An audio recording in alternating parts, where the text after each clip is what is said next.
क्या बताया, ये क्या है? लैपटॉप। बच्चों की पढ़ाई में काम आएगा? हाँ एकदम अजित भाऊ। अच्छा कितने का है? नया लोगे तो 20,000 तक आ जाएगा और सेकंड हैंड लोगे तो 12,000 तक दे दूंगा। अच्छा अच्छा, ये कितने का है? डेस्कटॉप कंप्यूटर हाँ सेकंड हैंड लोगे तो 7,000 में दे दूंगा। अभी एक अच्छा पीस है, काफी फायदेमंद सौदा होगा। अच्छा,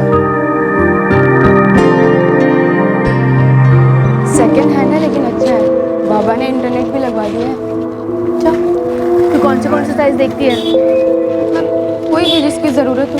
फ्रेंड्स स्क्वायर नाम का एक साइट है, उस पर गई है? नहीं, ये क्या है? अरे बहुत अच्छी साइट है, उस पर तुम पूरा दिन चैट कर सकते हो, नए नए फ्रेंड्स बना सकते हो उस पर। अच्छा हाँ, सच बोलूं तो पूरा टाइम मैं उसी पर चैट करती रहती हूँ, बहुत मज़ा आता है। ओके।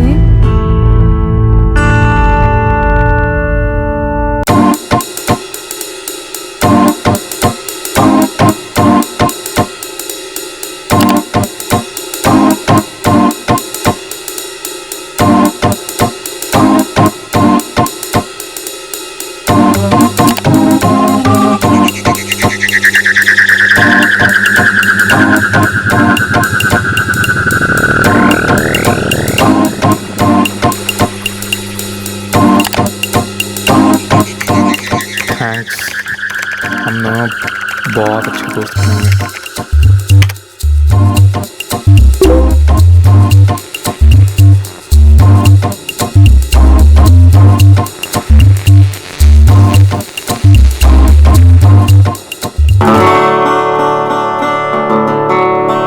यस, मैं तुम्हें बहुत मिस कर रही हूँ। मैं भी कर रहा हूँ। क्या तू नहीं चाहती कि हम लोग हमेशा साथ ही रहें? ये कैसे हो सकता है फिरोज? तुम वहाँ हो और मैं यहाँ। हर्षिता, मैं यहाँ हूँ और अगर तुम भी यहीं आ जाओ तो क्या मतलब? चलो शादी कर लेते हैं।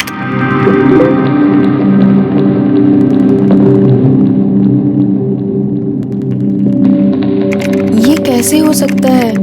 हमारे धर्म तो अलग अलग हैं। तो क्या हमारे दिल तो एक हैं, बाकी सबसे क्या फ़र्क पड़ता है?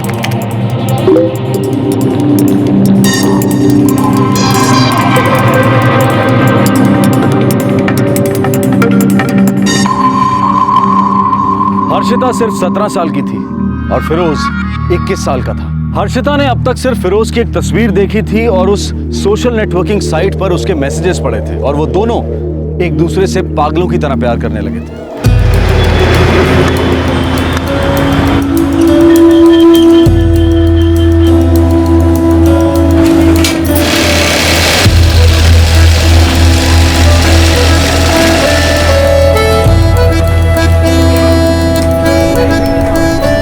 ये लो चक्कर। हो गए कपड़े? तुमने एडवांस के लिए बोला था ना? ये लो। सरिता दई, क्या तुम और टाइम दे पाओगी? काम ज्यादा आ रहा है ना इसलिए। मैं दोपहर 3 बजे यहाँ पाऊँगा और फिर 6 बजे मुझे वापस जाना होगा। शाम का खाना बनाना पड़ता है ना घर जाके। हर्षिता 2:45 बजे आती है क्लास से। इस साल 12वीं क्लास में। घर का काम कराकर मैं उसे परेशान नहीं करना चाहती। तो रविवार को कर पाओगी? देखती हूँ, बताती हूँ।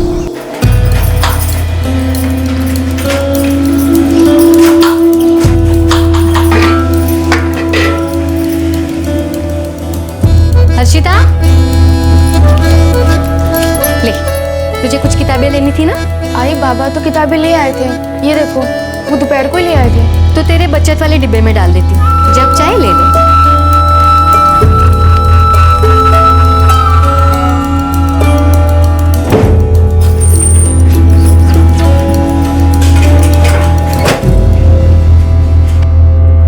बेटा तुझे और ट्यूशन क्लास की जरूरत हो तो बोल देना बाबा को।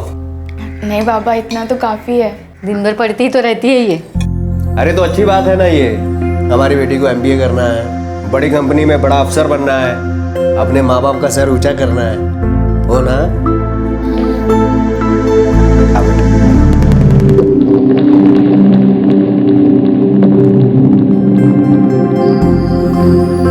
मुझे पूरी उम्मीद है हर्षिता एक दिन जरूर कामयाब होगी। सो जाइए, दिन रात सोते जागते बस यही सपना देखते हैं आप। सो जाइए।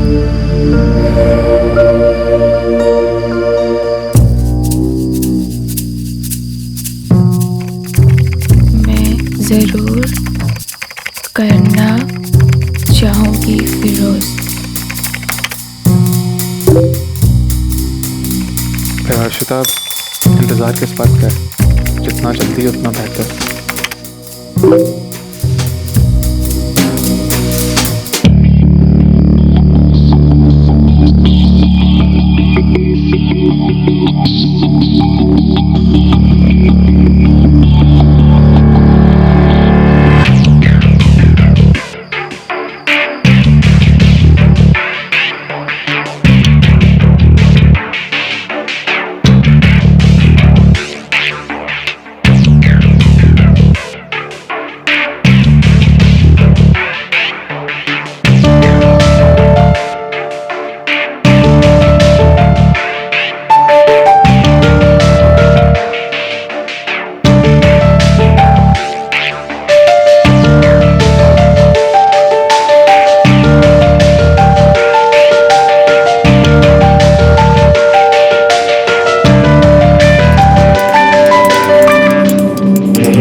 मैं हर दिन हर पल तेरा इंतज़ार करता रहता हूँ हर्षिता।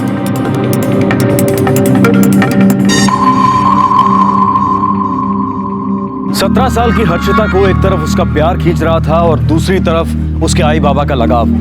ऐसे आई बाबा जो उसका जान से भी ज्यादा ख्याल रखते थे।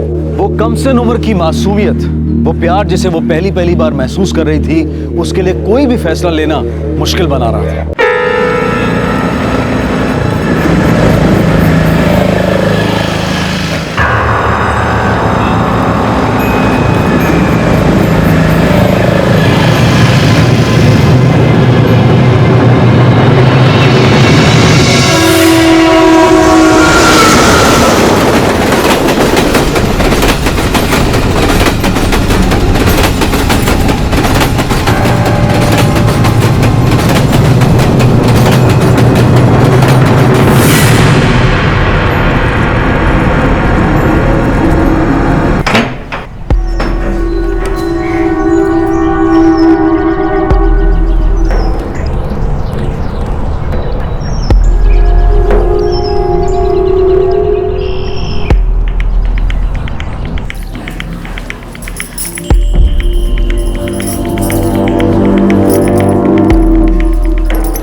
हाँ देखना बराबर से कलर सूखा के नहीं। हाँ प्रिंटिंग शमीम भाई एकदम बराबर होनी चाहिए, ठीक है?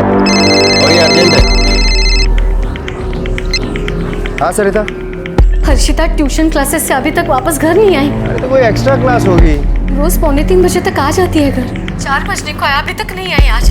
एक्स्ट्रा क्लास भी हो तो अब तक आ जाना चाहिए था उसे। अच्छा ठीक है, मैं देखता हूँ। शमीम भाई ये आप करवा लेना, मुझे ज़रा ज़रूरी काम में आता हूँ। हाँ ये अर्जेंट है, ज़रा देख लेना।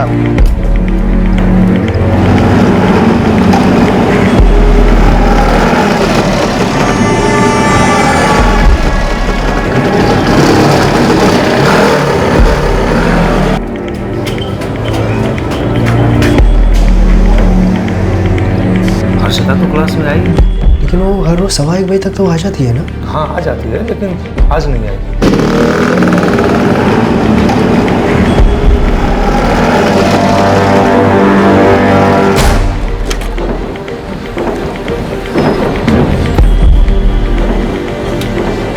हम 12 बजे क्लास स्टार्ट करते हैं, पर हर्षिता आज आई नहीं। वो नहीं है। मैं आपसे झूठ क्यों बोलूँगी?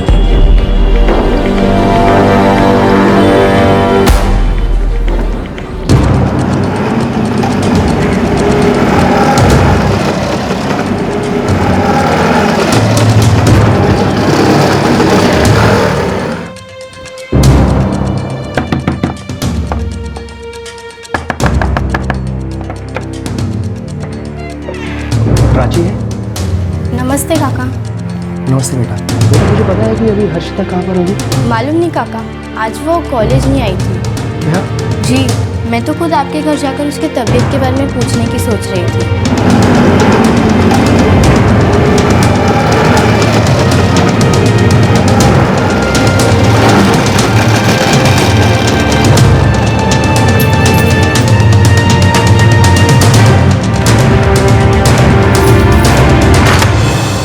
अरे मैं उसकी सब सहेली के घर पर गया पर वो कहीं नहीं मिली। सुबह कॉलेज के लिए तो निकली थी, मैंने टिफिन भी दिया था उसे। आई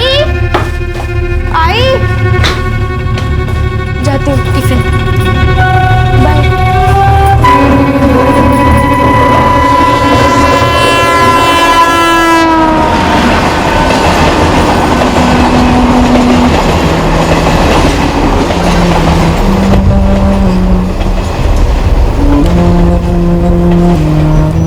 हर्षिता अपने प्यार की राह पर निकल पड़ी थी और उधर उसके माता पिता यही प्रार्थना कर रहे थे कि कहीं उसे कुछ हो ना जाए। वो बहुत चिंतित थे, लेकिन हर्षिता बहुत खुश थी। हर दिन कॉलेज के बाद वो 2 एक्स्ट्रा क्लासेस के लिए जाती है और फिर 2:45 बजे घर लौटती है। उसके बाद ही मैं काम पर चली जाती हूँ। सुबह कॉलेज के लिए निकली थी। उसके पास फोन है? जी नहीं। कॉलेज, कोचिंग क्लासेस और उसके फ्रेंड्स से एक बार फिर से बता दो। हमें उसकी एक फोटो चाहिए होगी। सर अगर कुछ कॉलेज के अंदर या जस्ट बाहर होता तो हमें जरूर पता चल जाता। गेट पे सिक्योरिटी गार्ड रहता है सर। सुबह 8 बजे से शाम तक यही खड़ा रहता हूँ साहब। कॉलेज खत्म होने के बाद वो लड़की 11:30 बजे यहाँ से निकलती है। वैसे तो कुछ ध्यान नहीं है साहब, और अगर कुछ गड़बड़ी होती तो ध्यान जाता। नहीं, वो तो इधर आई ही नहीं। उसके फादर को भी मैंने यही कहा था। नहीं सर, आज वो कॉलेज ही नहीं आई थी। उसका कोई बॉयफ्रेंड है? नहीं सर, हम में से किसी का भी बॉयफ्रेंड नहीं है। नहीं सर, मैं तो खुद सोच रही थी कि कहीं उसकी तबीयत खराब तो नहीं हो गई है। वो कभी अपना क्लास नहीं मिस करती। कोई बॉयफ्रेंड? नहीं, उसका कोई बॉयफ्रेंड नहीं है।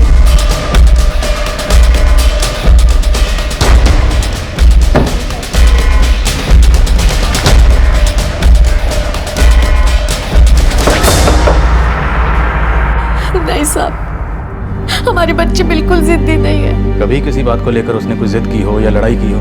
नहीं साहब, मैं फैक्ट्री में सुपरवाइजर हूँ और मेरी पत्नी भी लेडीज टेलर की दुकान में पार्ट टाइम काम करती है।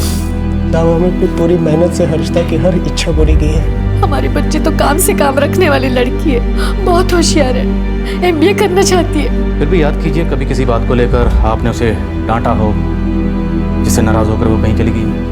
नहीं साहब, हर्षिता हमारी इकलौती बेटी है। हम दोनों ने तो उससे ऊंची आवाज में बात भी नहीं की कभी। आप चिंता मत कीजिए, हम उसे ढूंढने की पूरी कोशिश कर रहे हैं और उम्मीद है वो जल्दी मिल जाएगा।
हर्षिता, ये मेरा दोस्त अरुण।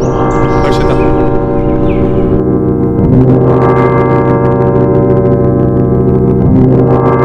मेरे अम्मी अबू अभी थोड़े नाराज हैं, लेकिन जल्दी मान जाएंगे। 1-2 दिन में मैं अपने परिवार से तुम्हें मिलवा दूंगा।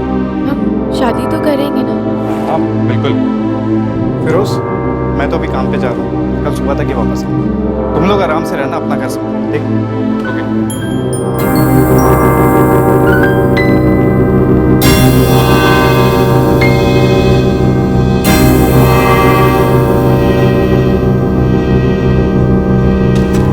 सर, सभी बस स्टैंड्स और सभी रेलवे स्टेशंस पर नोटिस भेज दिया है और हर्षिता की फोटो सभी पुलिस स्टेशन में भेज दी है।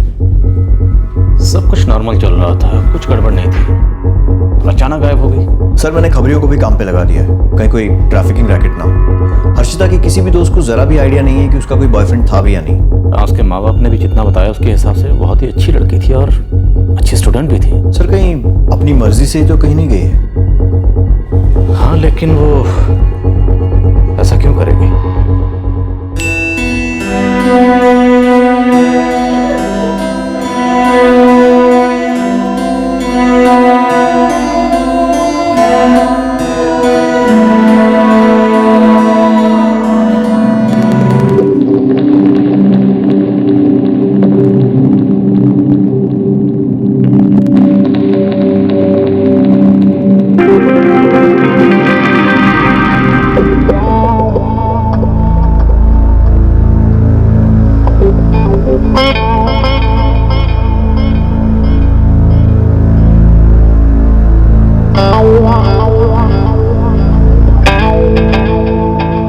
फिरोज अभी नहीं। मैं और बीवी हैं। पर हमारी शादी नहीं हुई है ना, और अभी तक तो मैं तुम्हारे अम्मी अब्बू से भी नहीं मिली हूँ। अरे वो तो आज नहीं तो कल माने गए। मुझे ये सब सही नहीं लगता। तुम झूठ बोल रही हो। नहीं फिरोज, ये सब शादी के बाद। लेकिन क्या फर्क पड़ता है? मुझे नहीं पता, लेकिन पहले हमें शादी कर लेनी चाहिए।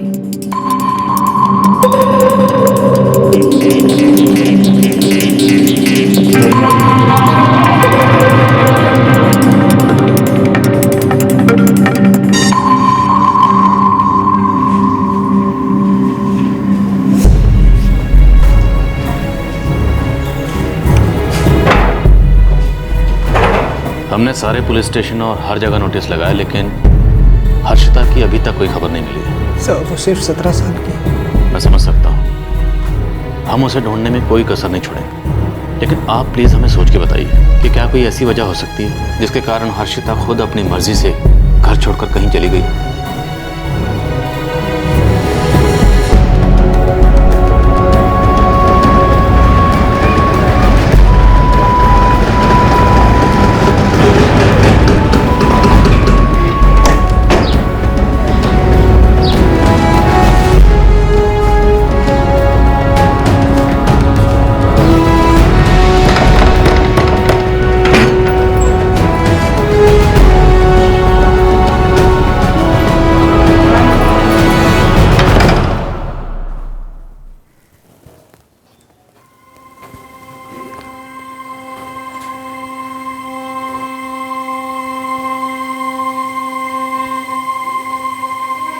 पुलिस को उसकी कोई खबर नहीं मिली है।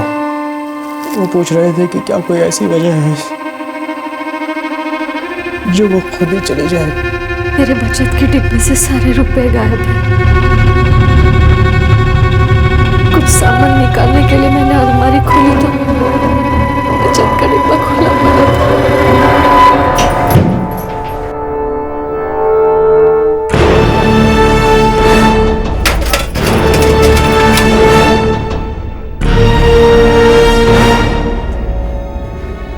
इसका मतलब खुद ही चली गई।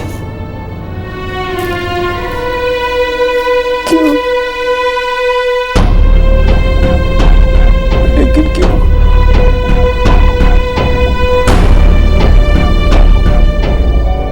क्या हर्षिता घर से भाग गई है? नहीं, मुझे नहीं लगता। वो क्यों घर से भागेगी? क्या उसने कभी तुझे किसी बॉयफ्रेंड के बारे में बताया था? नहीं, उसने मुझे इस बारे में कुछ भी नहीं बताया।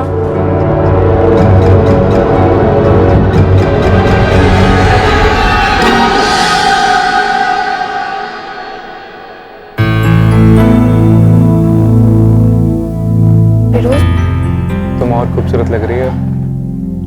फिरोज, पर मैं अब तक तुम्हारे अम्मी अब्बू से मिली नहीं हूँ। मैंने तुम्हारे बारे में जिक्र किया उनसे, वो भी थोड़े गुस्से में है, पर मान जाएंगे। फिरोज, मैंने पहले ही कहा था कि हमारे माँ बाप नहीं मानेंगे, हमारा धर्म अलग है। एक बार हमारी शादी हो गई ना तो वो मान ही जाएंगे। फिर वो पेरेंट्स हमारे प्यार करते हैं, और अब हमारी शादी हो गई, शौहर और बीवी हो गए हैं। अब तुम्हारे पास मुझे रोकने का कोई बहाना नहीं।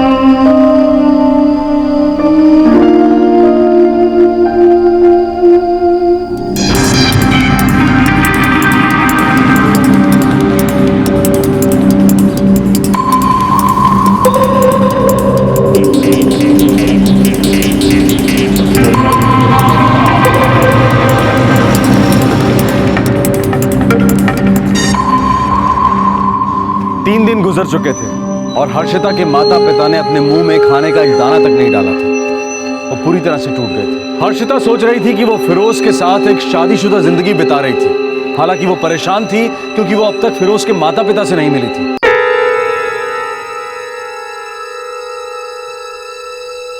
क्या हुआ? फिरोज, तुम मुझे अपने घर अब तक नहीं ले गए हो। मुझे ये सब सही नहीं लग रहा है। पर हम अच्छा टाइम बिता रहे हैं। पर फिरोज, मैं ये सब करने के लिए अपने माँ बाप को छोड़ के नहीं आई हूँ। मैं यहाँ पे घर बसाने आई थी, हमारा घर।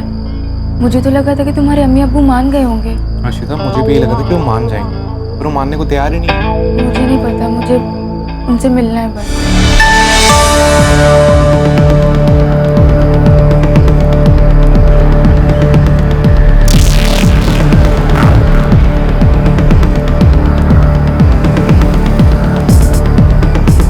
सारी मस्ती का मजा किरकिरा कर रही है। तो क्या फिरोज हम हमेशा ऐसे रहेंगे?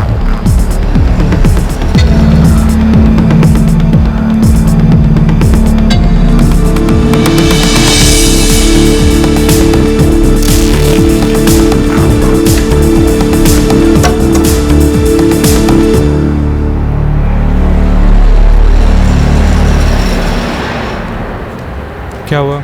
तुम अपनी अम्मी अब्बू से कब तक मिलवा रहे हो? वो अभी भी नहीं मान रहे। तुम पहले दिन से बस यही बोले जा रहे हो।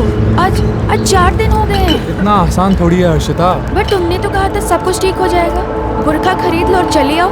आ गई। अब क्या? देखो, तुम्हारे दोस्त के यहाँ भी रहना मुझे ऐसे अच्छा नहीं लग रहा है। ठीक है, कल मैं अपने अम्मी अब्बू से मिलवा दूंगा। ओके?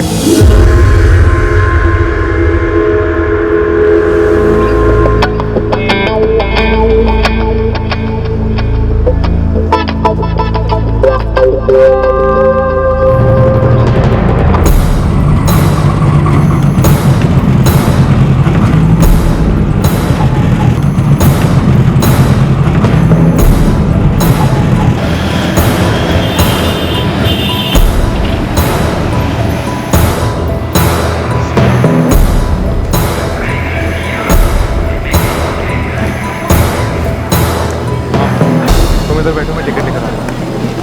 हम कहाँ जा रहे हैं? मेरे घर ही जा रहे हैं, पर ट्रेन से जाना होगा। पास ही में है, तुम बैठो, मैं टिकट लेकर आ रहा हूँ।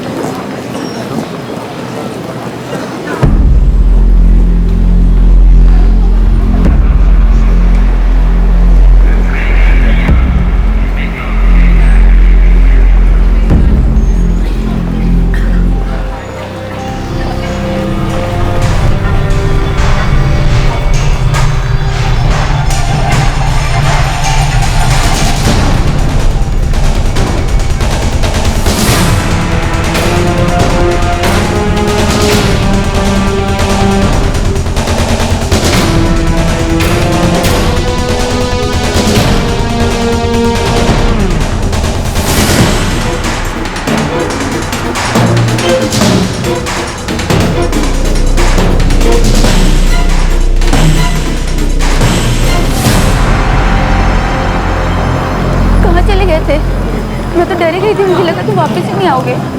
ये लो टिकट हर्षिता, लो रखो। मुझे क्या दे रहे हो? अपने पास रखो ना। कोल्हापुर के लिए। कोल्हापुर? तुम्हारे अम्मी अब्बू कोल्हापुर में रहते हैं? मेरे नहीं, तुम्हारे रहते। तुम जाओ नहीं कि बस वापस।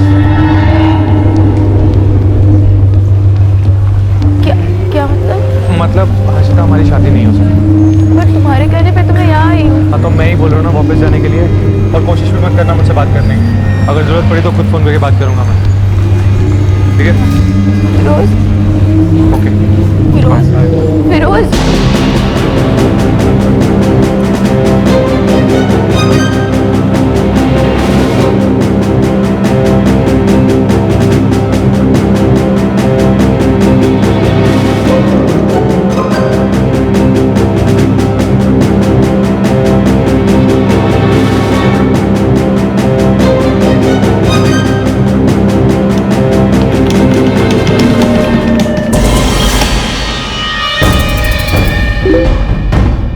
और वेट नहीं हो रहा है, मुझे बस तुम्हारे साथ रहना है।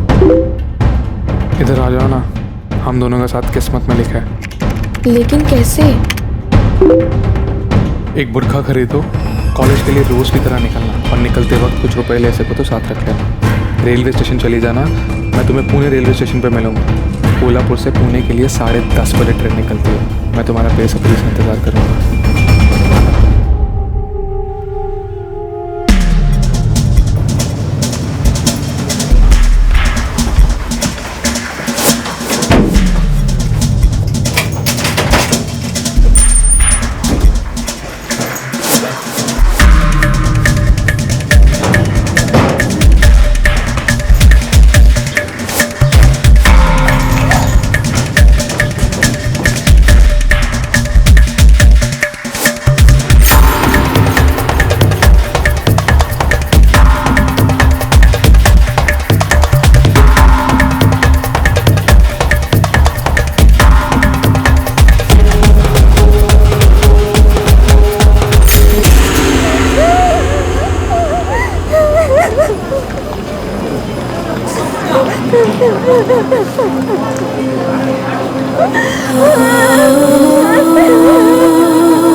आपकी बेटी हर्षिता का पता चल गया है। कहाँ है वो?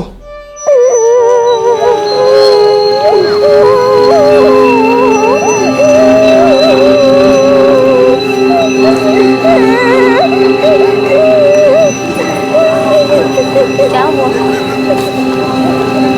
तुम रो क्यों रही हो? सब ठीक तो है ना? कहाँ जा रही हो तुम?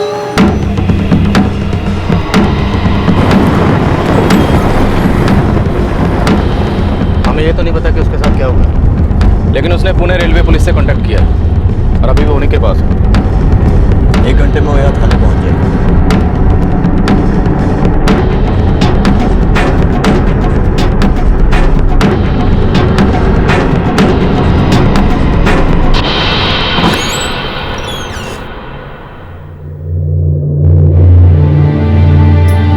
हर्षिता!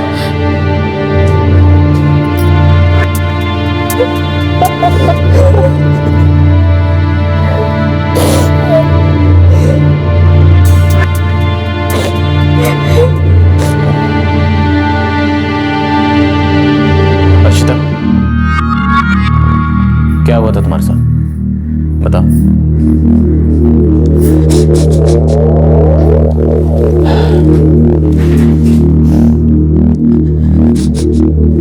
देखो डरो मत, सच सच बताओ, कहाँ थी तुम अपनी मर्जी से कहीं गई थी या किसी ने तुम्हें अगवा किया था? तुम पुणे रेलवे स्टेशन कैसे पहुंची?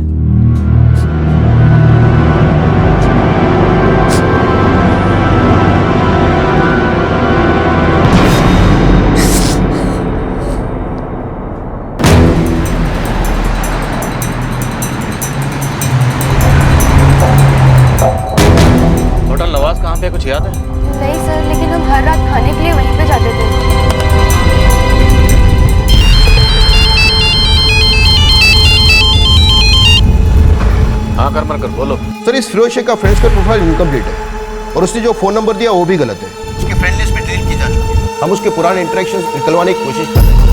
और होटल नवाब का क्या? सर मैंने डायरेक्टरी देखी है और बाकी सब भी चेक कर रहा हूँ, लेकिन अभी तो कुछ हाथ नहीं लगा। ऑलराइट, लेकिन कोशिश करते रहो। ठीक है हर्षिता, तुम्हें और कुछ याद है? सर उस रात जब हम खाना खाकर घर वापस जा रहे थे, एक ज्वेलरी शॉप के सामने पुलिस खड़ी थी।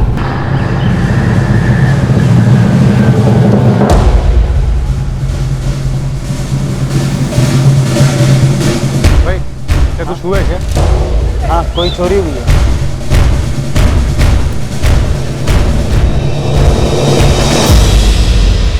और कुछ? सर और कुछ खास तो याद नहीं है। हर्षिता, ना तो तुम्हारे पास फिरोज का फोन नंबर है, ना तुम्हें उसके घर का एड्रेस पता है। कोई ऐसी बात या कोई ऐसी चीज जो हमें फिरोज तक पहुंचने में मदद करे, याद करो।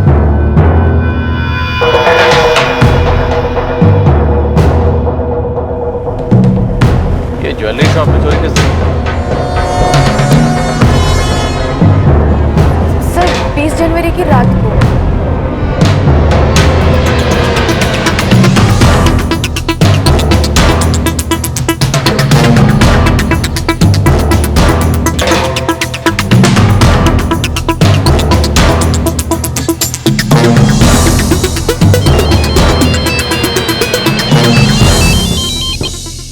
हाँ कर मर कर। सर 20 जनवरी की रात बिस्मिल्लाह चौल एरिया में कोथरूड के पास एक ज्वेलरी शॉप में चोरी का केस दर्ज किया गया था। ऑलराइट।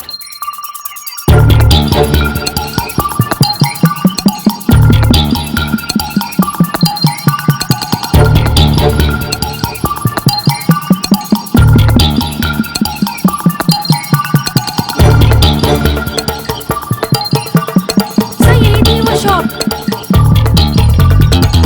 हाँ यही वाली थी।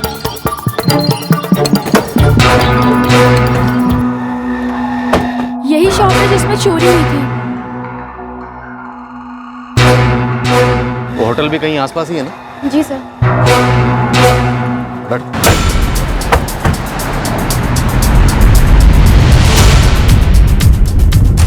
सर यही है वो होटल। सर यही है वो होटल।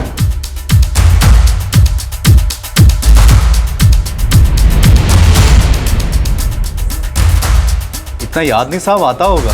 फिरोज शेख नाम है। नहीं साहब, कुछ याद नहीं आ रहा है।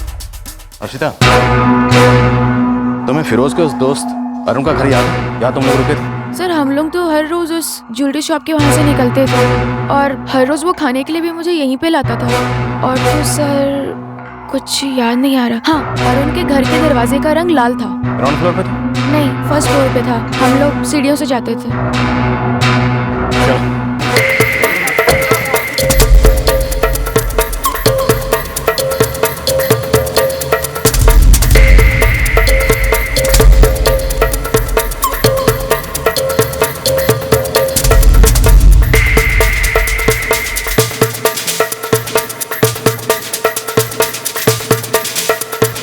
सर इधर।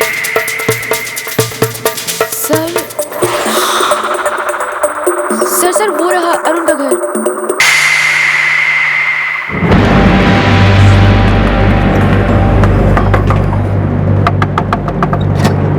जी, ये अरुण है? जी सर। क्या हुआ?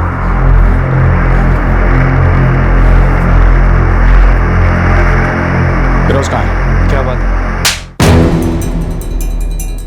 फिरोज कहाँ है? सर वो अपने घर पे होगा। कहाँ उसका घर? सर मुझे कुछ नहीं पता। फिरोज ने बोला था कि ये उसकी गर्लफ्रेंड है बस।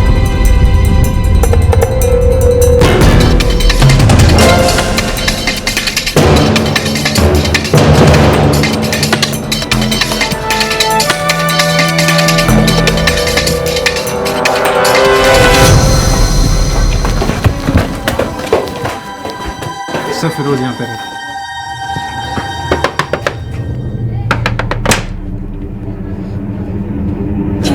फिरोज? जी मेरा बेटा है। कहाँ है वो? अंदर है। क्या बात है सर? क्या बात है? क्या बात है? कौन है? अरे क्या बात है? फिरोज! फिरोज! फिरोज! यही वो लड़का? फिरोज, क्या बात है? क्या किया है तुमने?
बोल, और कितनी लड़कियों को धोखा दिया तुमने? सर और कोई नहीं थी सर, बस कोई नहीं था।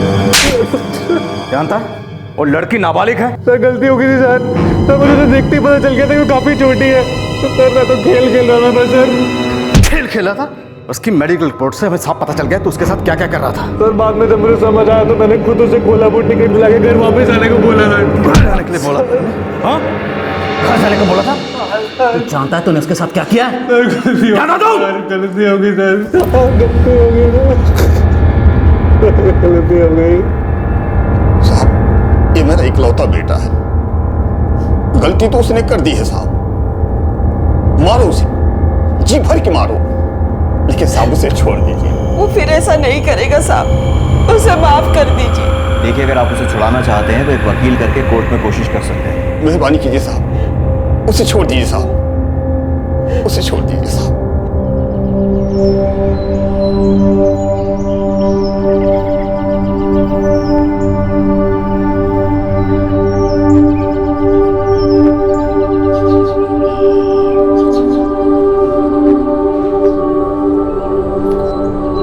एक बार उससे बात कर लीजिए ना, गलती की है उसने, लेकिन उसका सबसे बड़ा सदमा उसी को लगा है। एक बार तो बात कर लीजिए ना।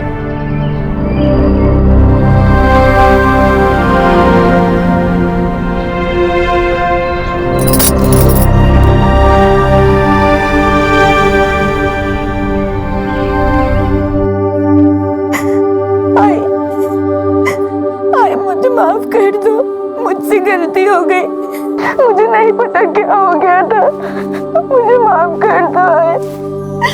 I'm sorry, मुझे माफ कर दो, प्लीज मुझे माफ कर दो।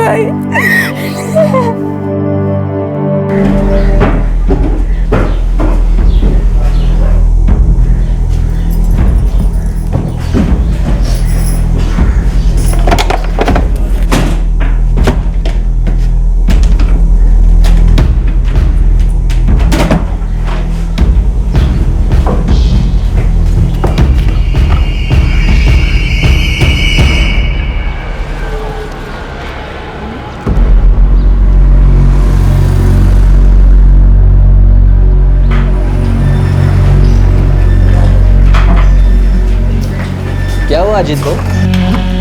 आप इसे क्यों बेच रहे हो? ये तो एकदम ठीक है।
आईपीसी की धारा 361 के तहत वैध संरक्षण से अपहरण करने के लिए, 376 के तहत बलात्कार करने के लिए और पॉक्सो एक्ट के सेक्शन 4 के तहत पेनिट्रेटिव सेक्सुअल असॉल्ट के लिए केस दर्ज किया गया है। फिरोज अभी न्यायिक हिरासत में है और उसके खिलाफ चार्जशीट जल्दी ही पेश की जाएगी। हर्षिता के पिता अजीत शुरुआत में तो बहुत सदमे में थे, जो हुआ उसे स्वीकार नहीं कर पा रहे थे, लेकिन वो जल्दी ही पिघल गए। आखिर वो एक बच्ची ही तो थी जो राह भटक गई थी। सरिता अपनी बेटी को सहारा देने और उस वाकये से उबरने में मदद करने की पूरी कोशिश कर रही है। हर्षिता अब भी उदास है, इन चीजों में पड़ने की भूल से पछता रही है, लेकिन वो भी बीते को भूलकर आगे बढ़ने की कोशिश में लगी है। 17 साल उम्र का वो पड़ाव जहां से मैच्योरिटी शायद अब भी थोड़े फासले पर है। एक ऐसी उम्र जहां तन और मन नए नए अनुभव करना चाहता है। इंसान हर चीज खुद करके देखना चाहता है, खुद ठोकर खाकर ही सीखना चाहता है। समझदारी की बातें प्रवचन लगती हैं।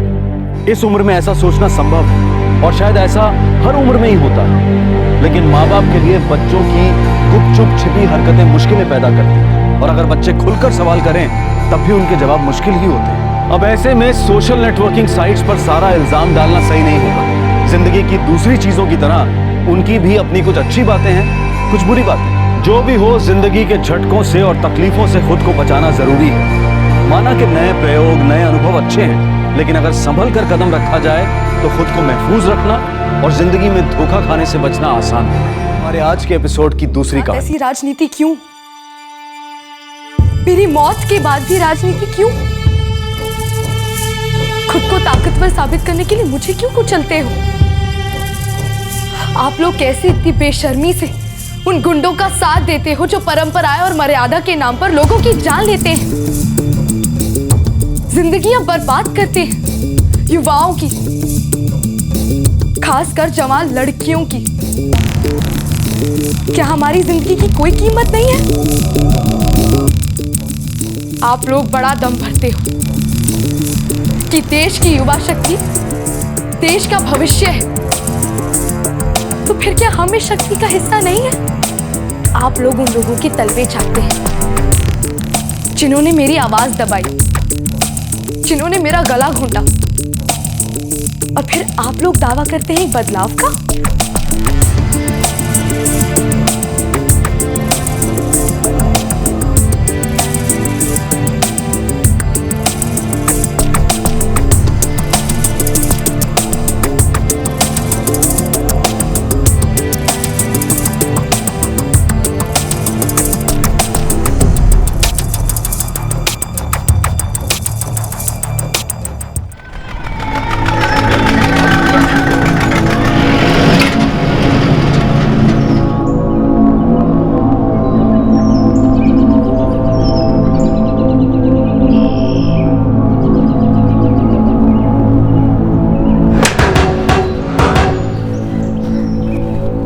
क्या हुआ है डॉक्टर साहब? बेटा हुआ है ना? माफ करना बिंदरपाल जी, हम आपकी बहू को बचा नहीं सके। बेटा है या बेटी? जी बेटा ही था मतलब? हम बच्चे को बचा नहीं पाए। हमारे खानदान इकलौता वारिस था।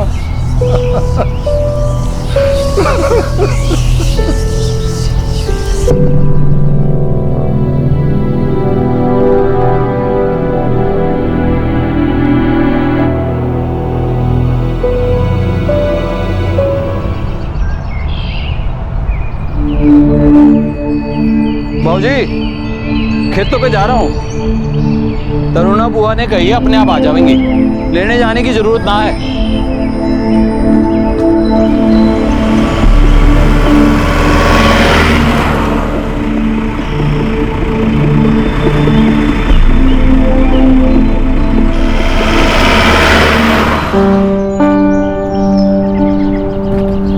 प्रणाम मामा जी। जीती रहे बेटा, जीती रहे। तू जा अंदर जाके सब्जी काट ले। हाँ, खाने की तैयारी कर, मैं अभी आती हूँ। जी।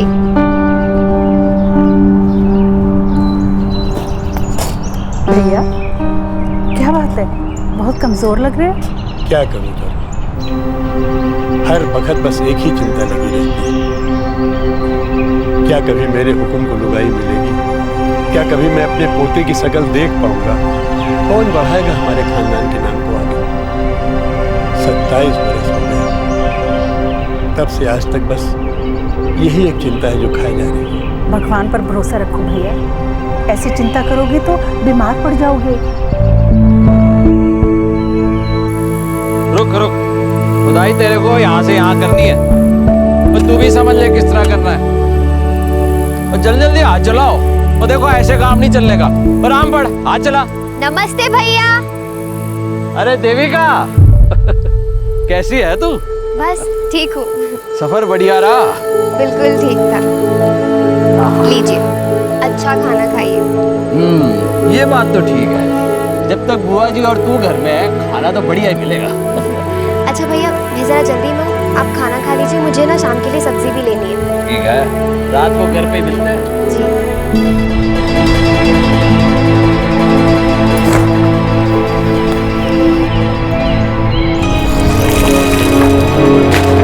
अरे सुन। जी? तू बिंदरपाल जी की भांजी है ना? हाँ। उनकी छोटी बहन तरुणा की बेटी? जी हाँ। क्या नाम है तेरा? देविका। तो मेरा अंदाजा सही निकला, तू बड़ी होकर और भी सुंदर गई है।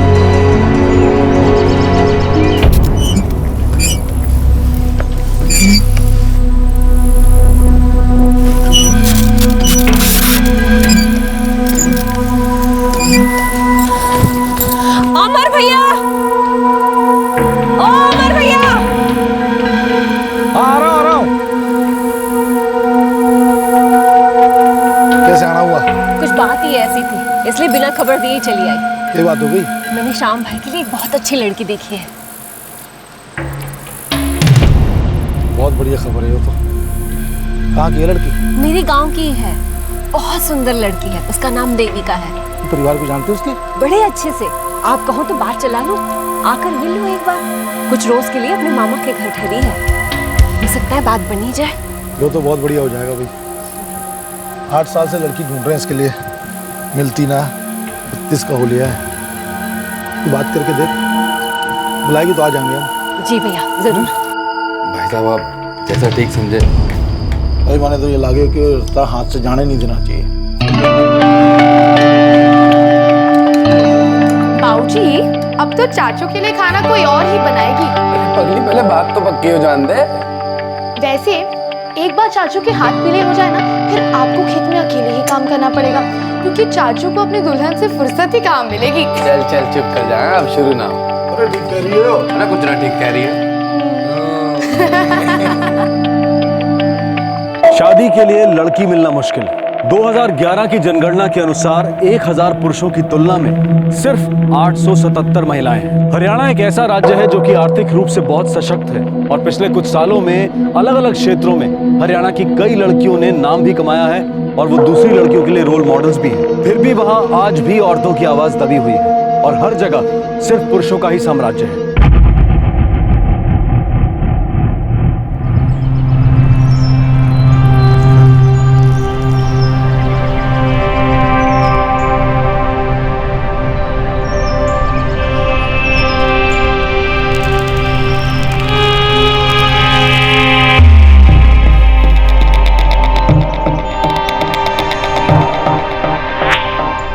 बेटा, सबके हाथ में चाय दे।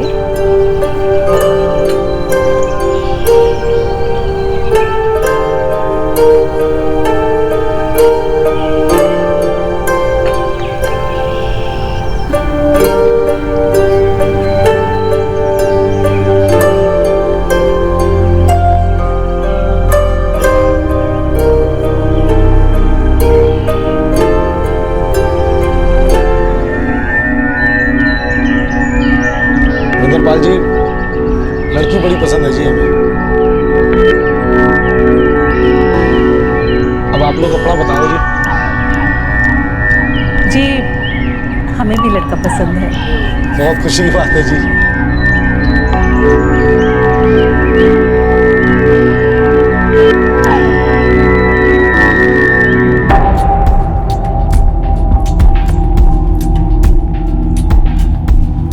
सही कह रहे हैं आप भैया, बिल्कुल सही।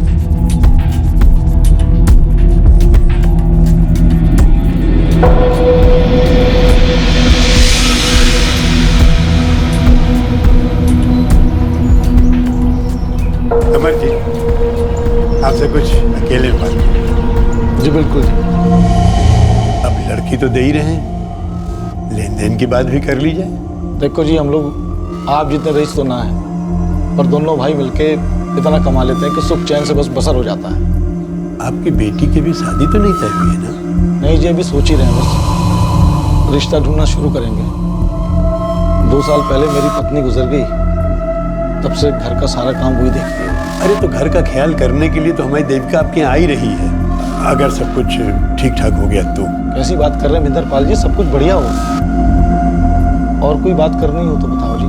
अमर जी, मेरे पास ढेर सारे खेत खलिहान है, बहुत सारी जमीन जायदाद है, लेकिन हमें कोई वारिस नहीं है। मेरे बेटे हुक्म की पत्नी बरसों पहले गुजर गई और उसके साथ ही उसके बच्चे की भी मौत हो गई।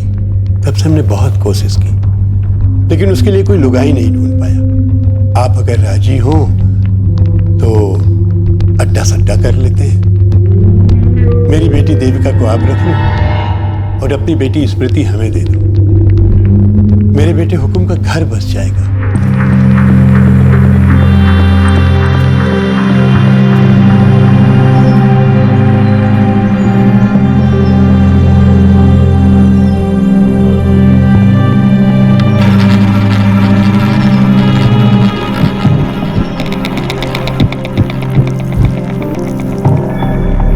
तब तक राजी नहीं होंगे जब तक हम स्मृति को उनके घर देने के लिए हाँ नहीं कह देते। अट्टा सट्टा कर लेते हैं,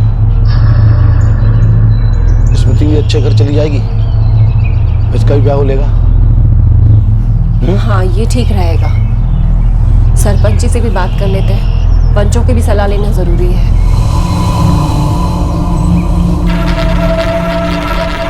बिल्कुल सही है, इसमें गलत क्या है? बस जी, मैंने सोचा जी पंचायत की रजामंदी ले ली जाए। इस रिवाज को तो पंचायत ने पहले से ही मंजूरी दे दी है। अब आप अपनी बेटी उनको दें, उनकी बेटी आप लें, इसी में दोनों परिवारों की भलाई है। ये तो अच्छी बात है। शाम को अपनी लुगाई मिल जाएगी और हुकुम को अपनी लुगाई। ये तो अच्छा सोचा है आपने। तो बात पक्की रही, 20 अप्रैल को बारात लेकर आप हमारे घर आ जाइएगा और महीने भर बाद 27 मई को बारात लेकर आपके घर आ जाएंगे। जी बहुत बढ़िया जी, बधाई हो जी। आपका भी बहुत बहुत बधाई। स्मृति और देविका दोनों ही सिर्फ 17 साल की थी, नाबालिग थी। देविका जानती थी कि उसकी शादी शाम से हो रही है, लेकिन स्मृति को तो ये तक नहीं पता था कि उसकी शादी तय हो चुकी है और किससे हो रही है ये बताना तो बहुत दूर की बात थी। किसी ने स्मृति को कुछ भी बताना जरूरी नहीं समझा। चाची, आपके आने से ना सब अच्छा हो गया और मुझे कोई तो मिला बात करने के लिए। वो सब तो ठीक है, पर अकेले में तो मुझे चाची मत बोल। ठीक है चाची, चुप। अच्छा एक बात बता, तेरे चाचू को पुदीने की चटनी पसंद है? मैं ना बहुत अच्छी चटनी बनाती हूँ। याद करने दो। अच्छा, आप मुझसे चाचू की पसंद ना पसंद जानकर उनका दिल तो नहीं जीतना चाहती? नई नई शादी हुई है ना, उनसे कैसे पूछूं? इतनी शर्म आती है बात करने में? अच्छा, और किस किस बात पे शर्म आती है आपको? रात को तो दरवाजा अंदर से बंद कर लेती हूँ। चुप, कुछ भी बोलती है, काम कर।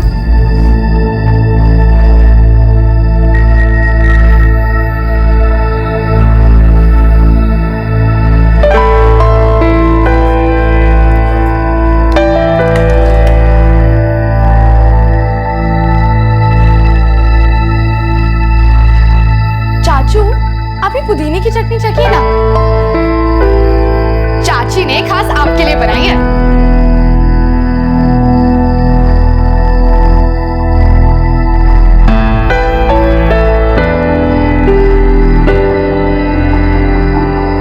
अच्छी है, बहुत अच्छी है।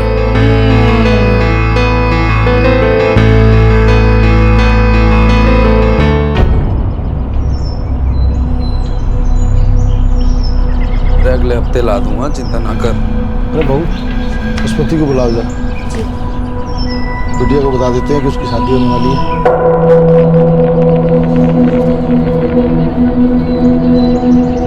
जी बाबूजी। बेटा, अगले हफ्ते तेरी शादी होने वाली है, 27 तारीख को। अब तो फिर बुआ भी आ लेंगे, उसके साथ अपने कपड़े गहने ले आएंगे, बड़ी पसंद।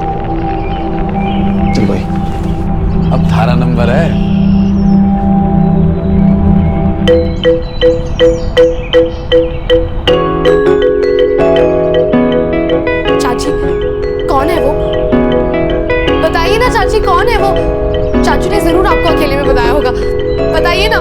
उसका नाम नहीं बताऊंगी। चाची, अरे चाची रुको ना, चाची चाची बताओ ना, अरे सुनो तो सही, चाची बताओ ना चाची, अरे चाची सुनो ना, बताओ ना चाची कौन है वो? सच बताओ? मुझे नहीं पता। चाची बताओ ना कौन है वो, कैसा दिखता है, कहाँ से है? सच्ची पापा मुझे नहीं पता, पर हाँ जो भी हो तू उसके घर जाने की तैयारी कर ले।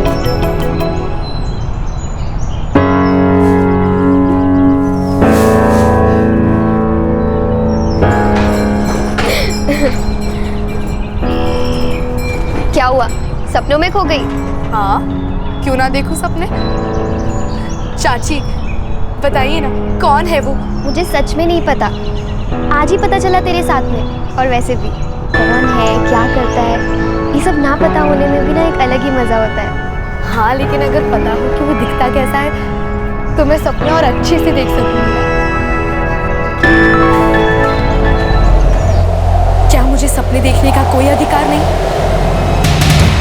ये जानने का अधिकार नहीं कि मैं अपनी जिंदगी किसके साथ बिताने वाली हूँ? इतना भी अधिकार नहीं कि वो जो कोई भी है उसे देखकर मैं शादी के लिए हाँ या ना कर सकूं? मुझे सिर्फ आदेश दिया गया कि मुझे ये शादी करनी पड़ेगी। मैंने ज्यादा पढ़ाई नहीं की, ज्यादा स्कूल नहीं गई,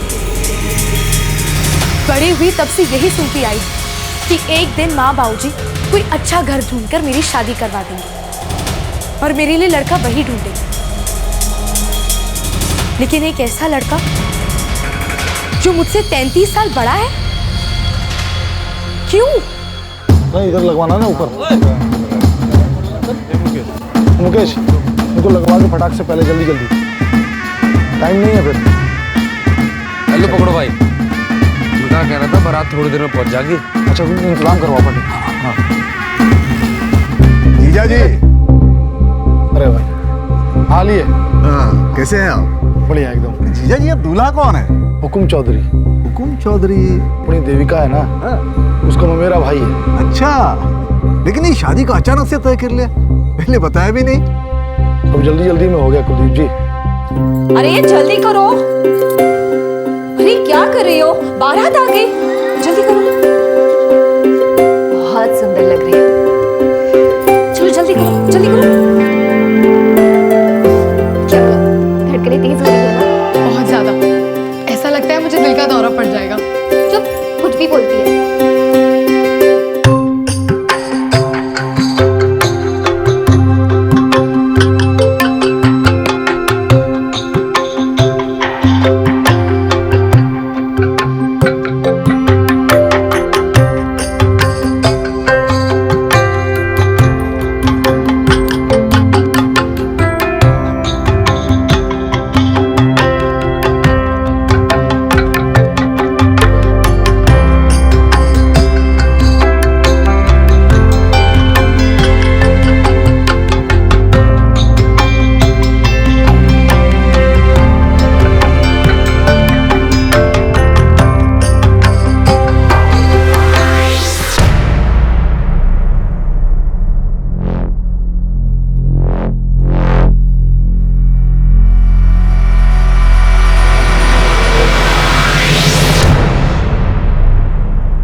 आप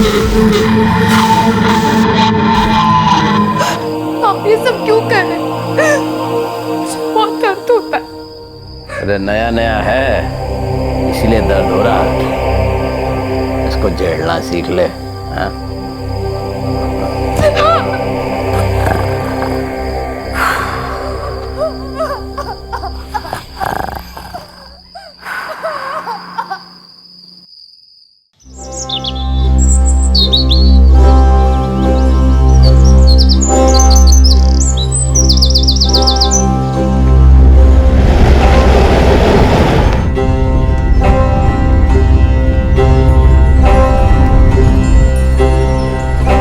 वैसे हमारी बेटी ने आपके घर को पूरी तरह अपना लिया। जी बिल्कुल, घोड़े की रस्म के लिए से यहाँ छोड़े जा रहा हूँ, 1 हफ्ते बाद लेने आ जाऊंगा। जैसा आप ठीक समझिए, आपका ही घर है ये।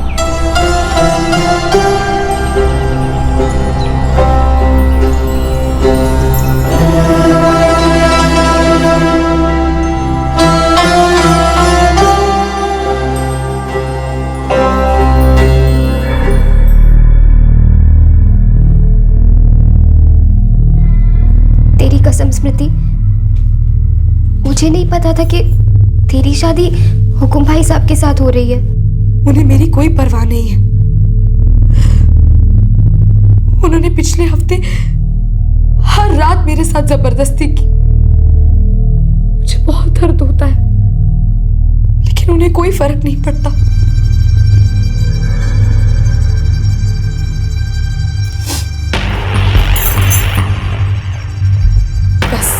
अब मैं वहां वापस नहीं जाऊंगी। कैसी बातें कर रही है तू? पत्नी है तू उनकी, वापस तो तुझे जाना होगा। लेकिन वो बुढ़े हैं। मैंने ऐसे आदमी के साथ शादी करने के सपने नहीं देखे थे। मैं तेरी तकलीफ समझती हूँ, पर तू ये क्यों बोल रही है कि हम लड़कियां हैं? हमें कोई हक नहीं है ये सब सोचने का। एक बार शादी हो गई तो हो गई। क्या किसी ने मुझे पहले बताया था कि मेरी शादी एक बुढ़े से होने वाली है? मानती हूँ कि तुझे किसी ने नहीं बताया, पर अगर तुझे पता होता तो फिर तू क्या कर लेती?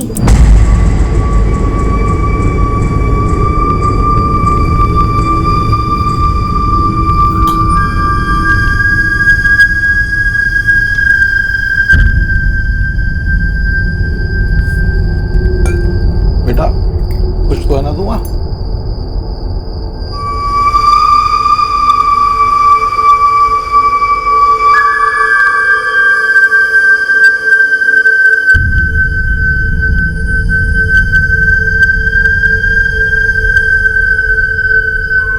देख स्मृति, मैं तेरी कोई मदद नहीं कर सकती। तुझे हुकुम भाई साहब के पास वापस जाना ही पड़ेगा। लेकिन मैं वहां वापस नहीं जा सकती। मैं उस आदमी के साथ नहीं रह सकती। तू समझती क्यों नहीं है? मेरे हाथ में कुछ नहीं है। मुझसे कोई उम्मीद मत रखना।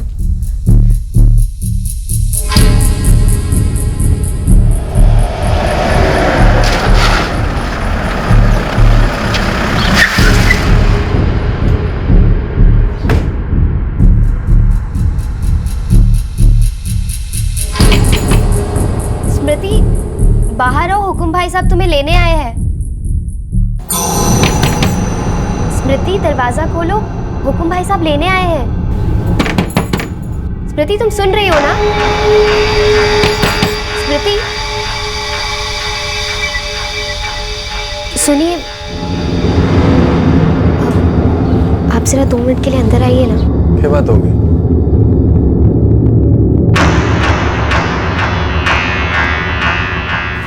स्मृति, बेटा क्या बात हो गई? बेटा दरवाजा खोल। तुम्हें पता है क्या बात हुई? स्मृति, देख दरवाजा खोलना तो तोड़ दूंगा फिर मैं। बेटा क्या बात हो गई? बाबूजी, मैं वापस नहीं जाऊंगी। क्यों? वो मुझसे उम्र में कितने बड़े हैं। वो हर रात मुझसे जबरदस्ती करते। तेरे पति हैं वो। मुझे इतने बूढ़े पति नहीं चाहिए। वो हर रात मेरे साथ जबरदस्ती करते। मुझे इतना दर्द होता है, मुझसे वो सब बर्दाश्त नहीं होता। कौन? तेरे पति हैं वो। जो मर्जी में आएगा करेंगे। अब तेरा काम है सर झुका के उसकी सारी बात मानना, समझ गई? चल। मेरी जगह छोड़ो, छोड़िए। चाची। क्या कर रही है तू? स्मृति, स्मृति, देख दरवाजा खोलना तो मुझसे बुरा कोई ना होगा फिर। स्मृति, स्मृति, तू ऐसा ना कर सकती है। तेरे अपने पति के घर जाना होगा। स्मृति, स्मृति, दरवाजा खोल। स्मृति, देख ज्यादा नाटक मत कर, तो खादू दे दूंगा तेरी मैं। खोल दरवाजा। स्मृति, क्या नौटंकी चले? कुछ नहीं दामाद जी, बच्ची है थोड़ा डर गई थी बस। मैं उनके साथ नहीं जाऊंगी। उनसे कह दीजिए कि अपनी उम्र की कोई दूसरी बीवी ढूंढ ले। यो लड़की हमारी बेइज्जती करे। ना दामाद जी, ऐसी बात ना है जी। दामाद जी, माफ कर दीजिए हम लोग को। कल कैसे भी करके इसे मैं आपके घर पहुंचा दूंगा। यो ठीक ना है, वो हमारी पत्नी है। मैं माफी मांगता हूँ दामाद जी आपसे। कल तक कैसे भी करके वो आपके घर तक पहुंच जाएगी।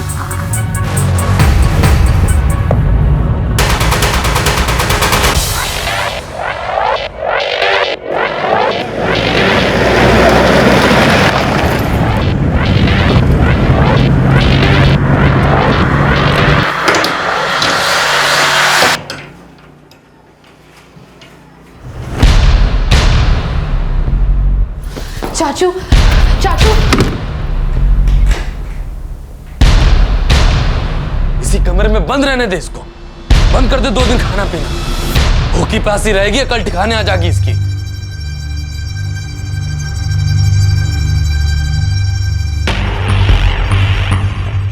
कल तक राह देखते हैं, और अगर कल भी घर वापस नहीं आई तो फिर हम ही कोई कदम उठाएंगे।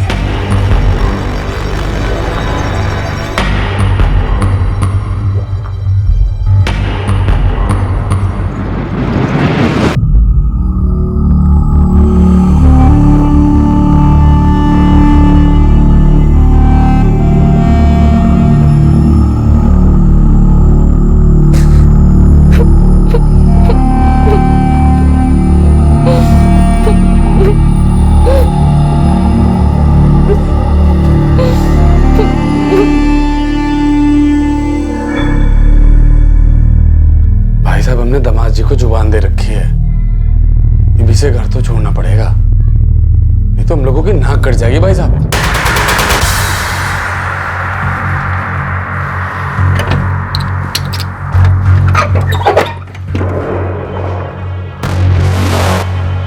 स्मृति, बेटा देख दरवाजा खोल दे।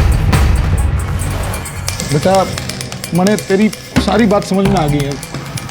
स्मृति बेटा देख, कल मेरा माथा गर्म था बेटा, उससे मैं पता नहीं क्या कह गया तुझसे, मुझे माफ कर दे बेटा। भूख भी लगी होगी ना तने, तो कुछ ना बोलूंगा, खोल दे बेटा। स्मृति बेटा,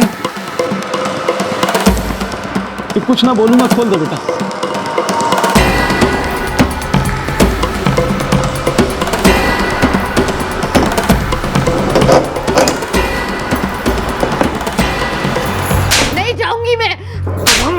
तू जाएगी ना, तू जाएगी ना, हम जाएंगे ना।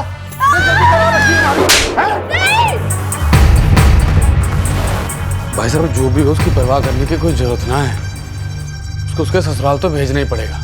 अगर वहां पर कोई नाटक करेगी तो उसके ससुराल वाले खुद निपट लेंगे। तो देख रहा ना कैसे जज पड़ गई। भाई साहब आप कहो तो 2-4 लोगों को बुला लूं, तो इसको यहाँ से जबरदस्ती वहां उठा के ले जाएंगे।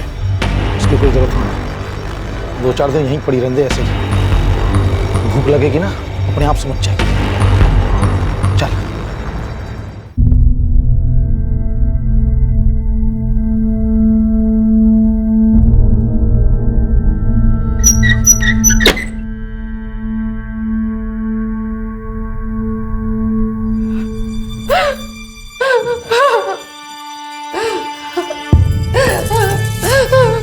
चुप हो जा। चाची मेरी मदद कर दो ना चाची। तू चुप चुपचाप चली क्यों नहीं जाती यहाँ से? क्या मिलेगा ये सब करके? मैं बाबूजी की मार सह लूंगी, लेकिन उस जानवर को बर्दाश्त नहीं कर सकती मैं। जो सहना है यही सहूंगी। मारना है तो मार भी दे, लेकिन वापस नहीं जाऊंगी मैं। पर तेरा यहाँ जीना मुश्किल हो जाएगा। तो जीना आसान कहाँ होगा मेरे लिए? वहां जाकर भी तो यही सब सहना पड़ेगा।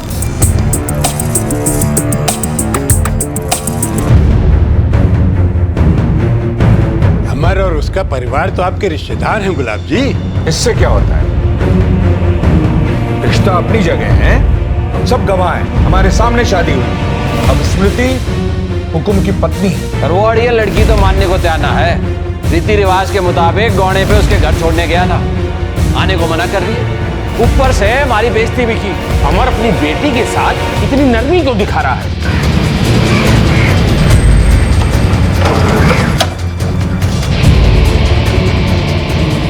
राम राम जी। राम राम। यो कौन कह रहा है बेटी के साथ नरमी बरत रहे हम? तो अब तक उसे घसीट के भिंदरपाल जी के घर क्यों नहीं लेकर गए? अब हमने बहुत कोशिश की, बात करने की भी बहुत कोशिश की, पर वो मान ही नहीं रही है। अब वैसा ही होगा जैसा आप लोग कह रहे हैं। घसीट करके उसको उसके ससुराल ले जाएंगे हम लोग। नहीं, ऐसा मत करो। बात करो उससे, समझाओ उसको। वो अपनी मर्जी से वहां जानी चाहिए। मुझे लगता है बात करने से उसको अकल आ जाएगी। और अगर ऐसा नहीं हुआ तो फिर देखेंगे क्या करना है। अरे इतना वक्त देने की क्या जरूरत है? सबकी रजामंदी से शादी हुई है। वो कोई पत्नी अपने पति से ऐसे बात करे है? मुझे वो लड़की मेरे घर में चाहिए। मेरे घर की बहू है वो। मैंने अपने घर की लड़की देविका अमर के घर दी थी, इस समझौते के साथ कि इनके घर की लड़की मेरी बहू बन करके आएगी। अरे जवाब दिया इन्होंने, तो मेरे पीछे क्यों हट रहे हैं? अगर स्मृति मेरे घर नहीं आई तो हम देविका को वापस ले आएंगे।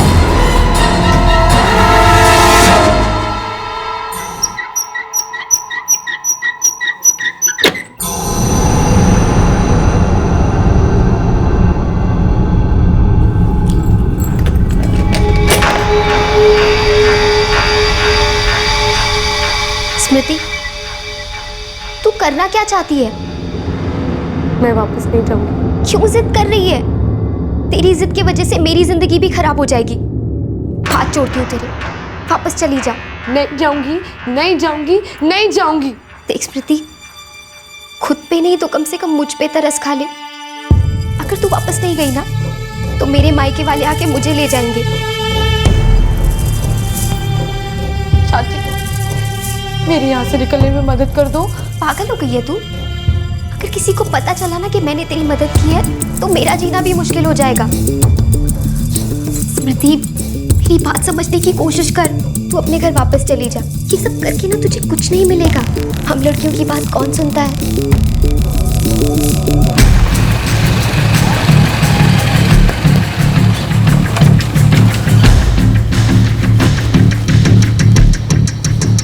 क्या हुआ जीजा जी? मैंने सुना है कि स्मृति ससुराल जाने से मना कर रही है। अरे हमारे खानदान का नाम मिट्टी मिला रही है लड़की। कहाँ है वो? मैं बात करता हूँ उससे।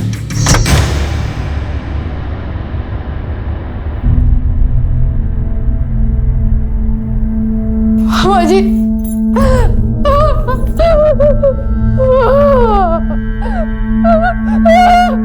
चुप हो जा बेटा, चुप हो जा। मामा जी, मेरी मदद कीजिए। मामा जी, मुझे बचा लीजिए।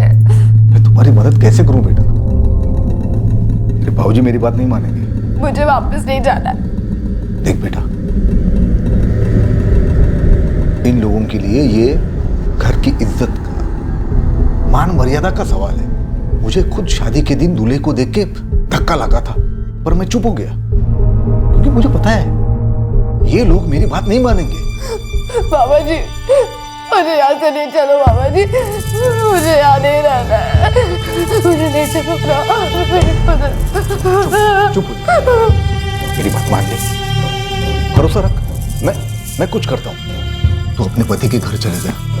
देख देख, वहां पे तेरी मदद करना मेरे लिए आसान होगा। लेकिन मामा जी, वो लोग मुझे मार डालेंगे। कान खोल के सुन लो, ये हमारा घर है। और आप बीच में टांग अड़ाओगे तो कतई बर्दाश्त ना करेंगे हम। 17 साल की बच्ची है वो, नाबालिग है अभी। आप ही सोचिए 50 साल के आदमी के साथ कैसे रहेगी बच्ची। रट्टा सट्टा किया हमने, जुबान दी है। पर जुबान के लिए बेटी की जान लोगे क्या? आपकी सोच अलग है, हमारी अलग है। हमारे परिवार के बीच में ना बोलो तो बेहतर होगा, बस।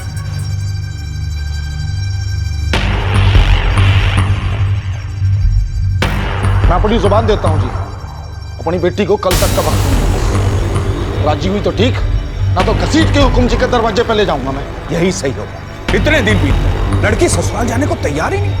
आसपास की कच्ची उम्र की लड़कियां देखेगी तो क्या सीखेगी? औरतों को इतना जिद्दी होना ठीक नहीं है। उसकी जिद के सामने हम सब झुक गए तो बाकी की लड़कियों के दिमाग खराब हो जाएंगे। लड़कियां हैं ही कितनी लड़कियां, ज्यादातर को तो घर में ही मार दिया जाता है और कुछ को तो पैदा होने के बाद खत्म कर दिया जाता है। बचती है मुझ जैसी कुछ लड़कियां जिन्हें आवाज उठाने पर, हुक्म ना मानने पर कुचल दिया जाता है। और कुछ लोग इसे पंचायत कहते हैं। कुछ लोगों के लिए तो ये सामाजिक संस्थाएं हैं और कुछ लोग इनकी तुलना एनजीओ से भी करते हैं। लेकिन दांव पर तो मेरी जिंदगी लगी है।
देखो तुमको भी रुकना पड़ेगा, साहब अभी आया नहीं है। साहब मेरी मदद कीजिए साहब, अगर देर होगी वो लोग मुझे मार डालेंगे। साहब मेरी मदद कीजिए। देखो तुम यहाँ बैठ जाओ, मैं साहब को बुलाता हूँ। अभी अभी तो सुबह हुई, चलो बैठ जाओ।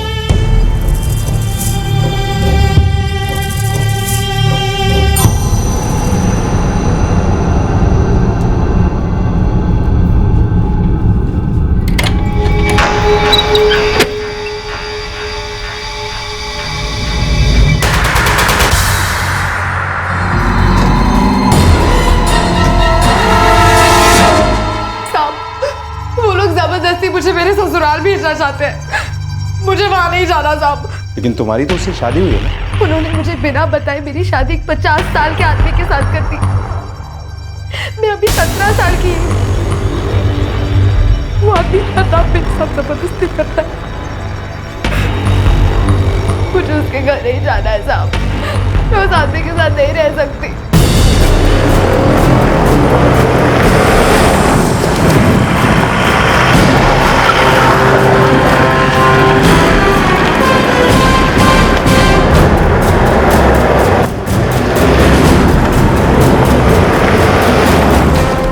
ठीक है बेटा, हम तुम्हारी सुरक्षा की जिम्मेदारी लेंगे, पर क्या कोई ऐसी जगह है जहाँ जाकर तुम रह सको? नहीं, लेकिन एक मामा जी है, वही मेरी मदद कर सकते हैं। लेकिन वो लोग मुझे ढूंढते ढूंढते उनके पास भी चले जाएंगे। साहब पूरी पंचायत आई, उसके बाप और चाचा भी, पति भी ऐसे।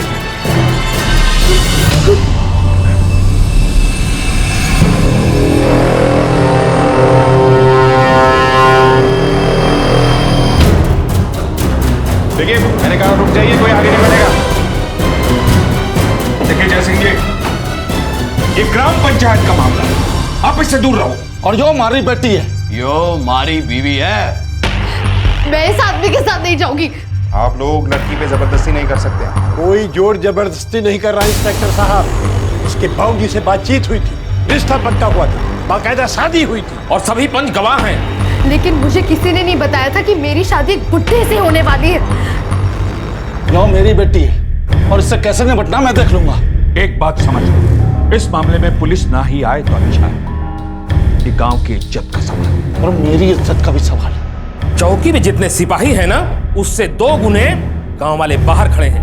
और वैसे भी आप भी तो इसी गांव के हो ना। अब बेहतरी इसी में है कि लड़की को हमारे हवाले कर दो, बाकी हम सब देख लेंगे। मुझे इनके साथ मत भेजना साहब। मेरी बात अब इनके साथ चले जाओ। अब ये जो भी कह रहे हैं मान जाओ। साहब ये लोग मुझे मार लेंगे साहब। कोई कुछ नहीं करेगा, मैं और ज्यादा फोर्स भी करूँगा। अभी तुम इनके साथ जाओ। मैं नहीं जाऊंगी। मैंने कहा ना मैं आऊँगा, उस पर विश्वास रखो।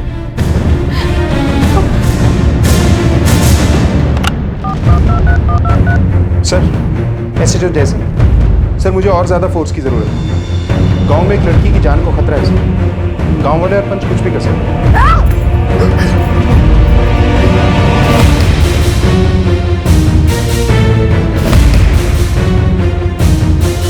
ये लड़की पागल हो गई है। हमारी ही बेइज्जती की है इसने। गांव की हर लड़की इसकी तरह बोलने लगेगी। मैंने खुशी खुशी अपनी बेटी इनको दी थी, ये सोच के कि मेरे बेटे का घर बस जाएगा, मुझे मेरा वारिस मिलेगा।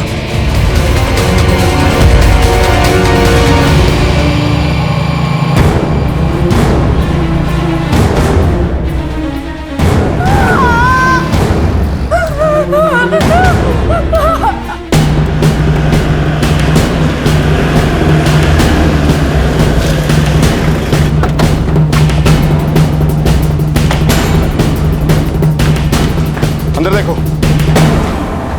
क्या देखो?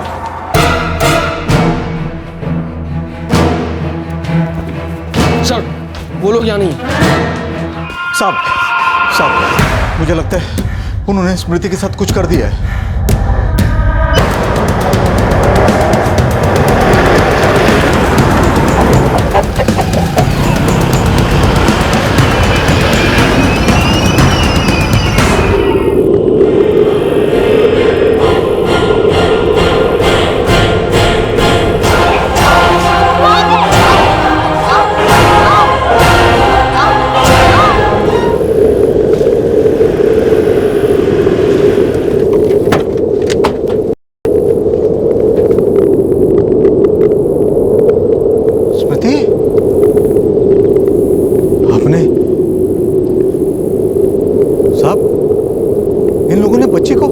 बच्चे को मार दिया।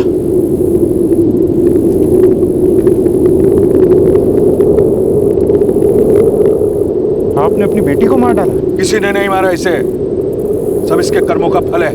और ये कोई जुर्म नहीं है, हमारे गांव की मान मर्यादा की रक्षा है, गांव की इज्जत की रक्षा है। और इज्जत से बड़ा कुछ ना है, किसी की जान बिना।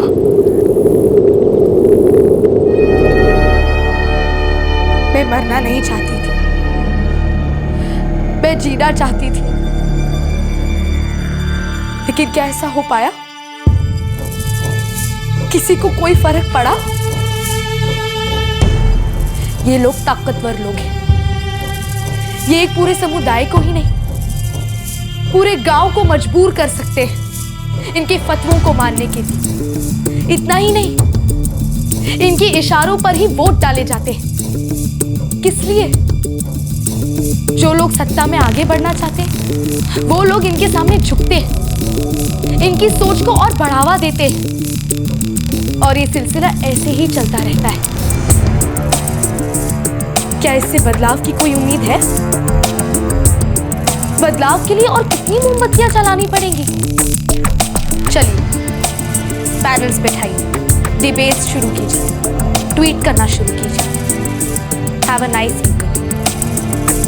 और यहाँ मेरी जैसी लाखों लड़कियां हर पल मरती रहेंगी।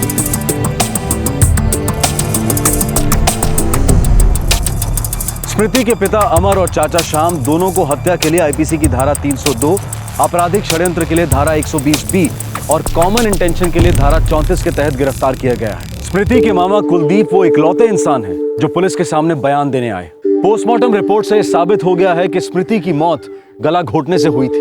न स्मृति के पिता को, न उसके चाचा को और ना ही गांव के किसी आदमी को जरा सा भी अपने किए पर पछतावा है, बल्कि उन्होंने जो हुआ उसका समर्थन किया। कुलदीप ने गांव छोड़ दिया है क्योंकि वहां उनकी जान को खतरा है। सुनवाई की तारीख पर वो अपना बयान दर्ज करवाने आए और फिर वापस चले गए। 2012 में एक सेशन कोर्ट ने स्मृति के पिता और उसके चाचा को उम्र कैद की सजा दी। दोनों ही इस समय सश्रम कारावास की सजा काट रहे हैं। अदालत ने यह महसूस किया कि स्मृति के गुनहगारों को सख्त से सख्त सजा उन लोगों के लिए एक संदेश होगा जो इस तरह की मान मर्यादा और झूठी इज्जत के लिए किसी भी हद तक जा सकते हैं। लेकिन क्या ऐसा करने से सच में कोई बदलाव आया? कुछ फर्क पड़ा?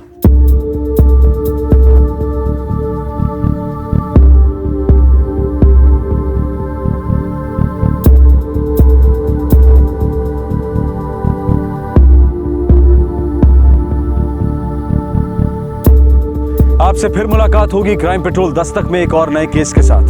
तब तक अपना ख्याल रखें, सुरक्षित रहें और ये जरूर सोचें कि हम कानून को इतना मजबूत कैसे बना सकते हैं कि जुर्म होने से पहले ही उसे रोका जा सके। सोचिएगा जरूर। जय हिंद। इस तरह के और भी एपिसोड देखने के लिए हमारे चैनल को सब्सक्राइब करें और बेल आइकन दबाना ना भूलें।